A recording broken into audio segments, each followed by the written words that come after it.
Hello everyone and welcome to Cinderful Gaming. I hope you're all doing well, I hope you're all staying safe, and most of all, I hope you're all fighting that war against the Grey.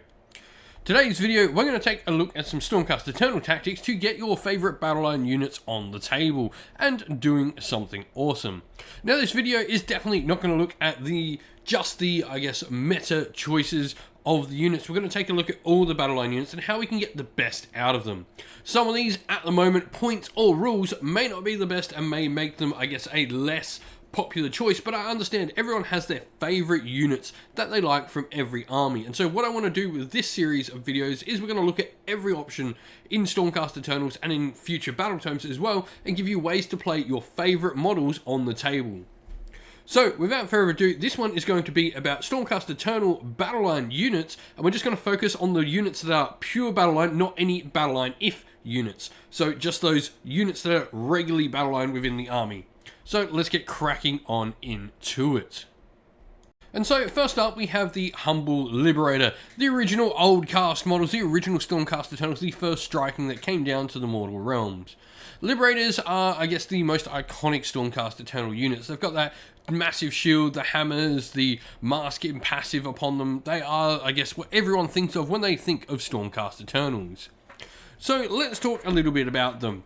Liberators for sure are probably not the best option for Battleline units in the new battle tome, but there are quite a few. But I do think Liberators have a place. First of all, they are the cheapest Battleline unit. When compared with the new units, they are 15 points cheaper than the new Vindictors. They are sufficiently cheaper as well than Sequitors, both of, the direct competitors with Liberators. I think you've definitely got something there with playing around with more points. Now, we do say cheapest, but it is worth noting that they do have some options for either going more offensively good or more defensively good. Now, if you choose to go with the shield variation, where you get a hand weapon and shield, remembering there is no difference now between whether or not the hammer or sword does anything, they can have the Heaven Wrought weapon, and then they can also have a shield where they get +1 to their save built into their profile, as long as more than half the models in the unit have the hand weapon and shield, and you've not got too many grand hammers. So pretty much if you've got a unit of 5 and 3 of the models have shields, you're all good there. Now, that is something, but you can also go with 2 hand weapons in your model, and this gives you an extra attack. So you've got the options there. Great weapons, or the grand weapons as they're called now, is another option where you can swap out both or either of these options and you get a more powerful weapon that has Ren 1 damage 2 instead of the Ren 1 damage 1 the other weapon options have. Now, next up, we've got Mortal Potential Wound for them as well. Now, Lay Low the Tyrants is an ability they get where if they are near an objective and the enemy unit is also near an objective and they're fighting them in combat, they get to do a little bit of mortal wounds to them. D3. I mean, it's not much, but it is nice. Now, looking at these basic sort of rules we've got here for the Liberators, this works well in tandem with the Stormkeep rules, where we have an additional rule where if someone charges us on an objective, we're going to do mortal wounds, and also, if we're near objective, we're going to do mortal wounds again. So there's going to be, you can potentially, in certain builds, get 3d3 mortal wounds out of these potential Liberator units, which is not too shabby. Hammers of Sigmar and Hallowed Knights, I think, are the best sub-factions that make great use of Liberators. Now, an issue with Liberators is their range in their weapons. And I think Hallowed Knight's ability to let them fight when they die is a pretty cool ability it can use to sort of your advantage if you're going second, where you remove your front rank and then pile in with your second rank and get all those attacks through. Hammers of Sigmar is another great one because, as mentioned, they do get a +1 save built into them already, which puts them on that 3-up. They can't go any higher than that, unlike some other variations of Battleline. But this does mean Hammers of Sigmar giving them a 6-up ward when they're near objectives, combine that with, Lay Low the Tyrants and all the stuff we've talked about for Stormkeep, is a pretty decent option. Gardas, once again, is just another solid show, so if you're not playing Hammers of Sigmar and you're playing Hallowed Knights, Gardas gives out a 5-up ward to units nearby, so same sort of thing, but a little bit better, but you are having to play Hallowed Knights rather than Hammers of Sigmar here.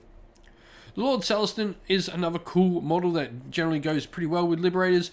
As mentioned, they've already got the +1 save built in thanks to their shield, so a free all-out attack from a Lord Celestin is a nice little command ability, plus it's very narratively driven there. Next up, we've got the Sequitors. Sequitors are the second generation, mainstay sort of Stormcast Eternal troop. They came out with the Sacrosanct Chamber. Now, Sequitors have a really cool ability with their Sequitor etheric channeling ability. This allows them to adapt to the situation, and either they will get exploding sixes, meaning any 6 to hit will generate 2 wound rolls instead of 1, or they can empower their shields for a 5-up ward save in combat.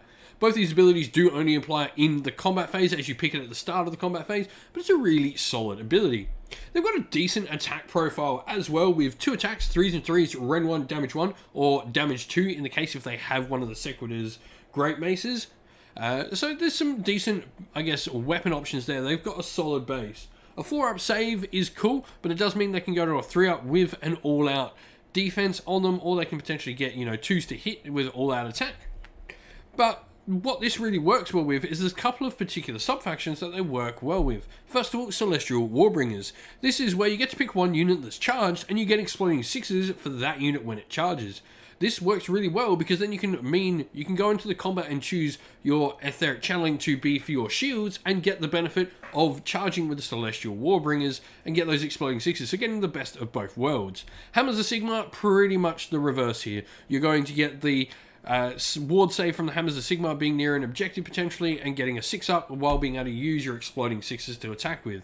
Another good option for this would be, of course, Guardus to give you that 5-up ward when he's nearby, though it does require getting an extra piece involved where you can generally, Sequitors are pretty good at working independently, I find. Next up, we've got Vindictors. Vindictors are a really cool unit. First of all, they've just got some really strong baseline stats here. First of all, a 3-up base save. This means they can go to that all-important 2-up. They've got mortal wound potential on 6s to hit. Any 6 to hit do a mortal wound, and that's pretty cool. A 2-inch reach as well means this unit, unlike I guess Sequitors and Liberators, fights a lot better in 2 ranks. This is definitely the unit you're wanting to go if you're wanting to take larger units. If you're going to take units of 10 or 15 models for your battle line, you're going to be wanting to take Vindictors over the other 2 options. I think all 3 in units of 5 are very comparable, but when we start getting into the larger units, it's definitely Vindictors that take the cake because they just have that ability to get more models and more effectiveness out of their combats. Something I like because of this, because you can take large units of Vindictors, is I like running them in Astral Templars. This makes them immune to monstrous rampages. This is really cool because you can get a 2-up save unit here with 15 models at 30 wounds on a 2-up save, and then ignoring monstrous rampages, stopping to be able to use raw, meaning you're going to get that 2-up, meaning you're going to hold a monster up, hopefully. Some really strong, cool abilities there, I think. I definitely think that these work well in this sort of combination, holding up pieces and really being a great anvil for your army in the larger units. Next up in our Battleline units, we have Vanquishers. Now, this unit, I think, fills a different role and isn't sort of competing with the 3 other options we sort of mentioned here.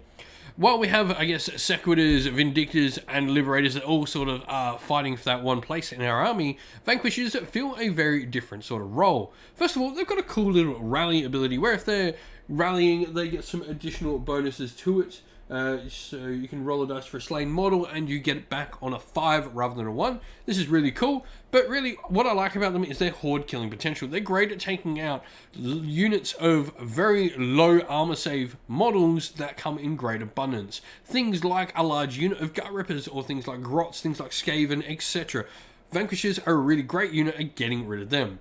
A great thing to do with your Vanquishers as well is combine them with a well-placed Starfall spell. Starfall is a spell that stops your opponent being able to pile in. If you can get this off onto a large blob and get your relatively small frontage of your Vanquishers into an advantageous position where you're going to get more attacks and you're going to suffer very few attacks back, you can be in a really strong position to get your Vanquishers to do the most for at least a couple of turns, hopefully clearing out your enemy's hordes and then being able to go on and help win the rest of the battle.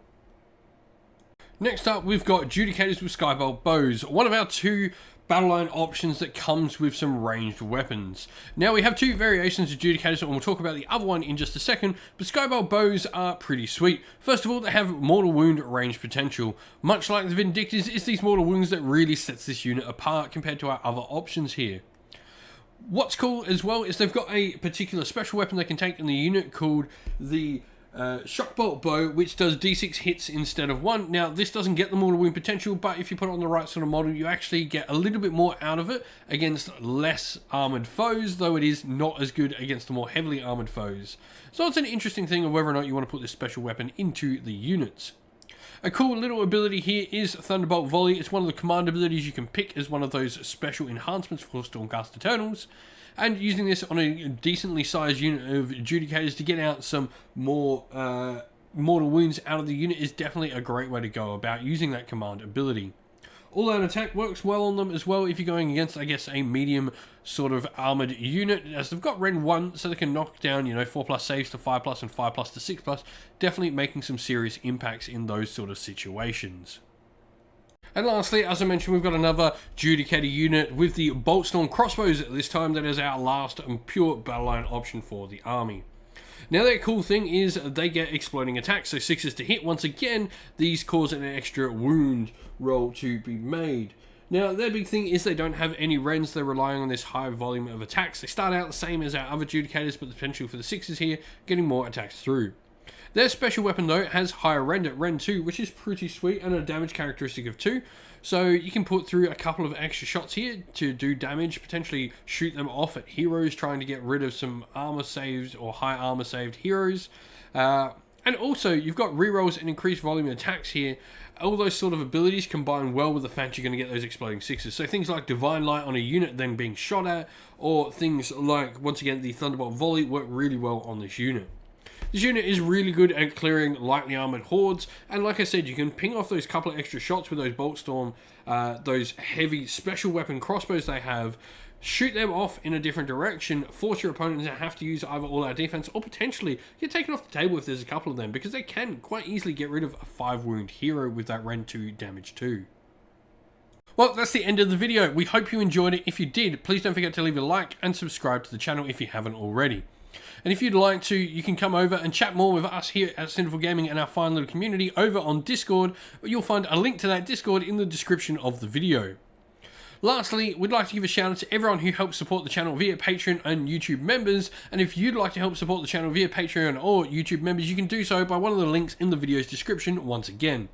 But a special shout out to all our patrons: Christian Weir, James, Soren, Chaos Spawn, AJC, Kenny Lyle, Outer and Shot First, Andrew Bowen, Nathan Fee, The Rising Ape, Cure Dynamic, Agu, Anthony B, and Dynat226. And another special shout out to our YouTube members: Greenridge Gaming, Kenton Young, Steve T, The Real Zeop, Chris Wallace, Turo12, Vinny, Lock Lorick, Matt Mollin, Becca Kinski Groupie, and the Johnny84. And lastly, a definite special shout out first of all to Lady Witchfox Art, who does all the amazing artwork for the channel, and to Xmorphic, who does all the background work for our Discord server, keeping everything there running smoothly, because I am completely computer illiterate. Thank you very much. But that's it for the video. Hope you enjoyed it. Please don't forget to leave a like and subscribe again. Stay safe, stay well, and most of all, keep fighting that war against the Grey. Ciao for now.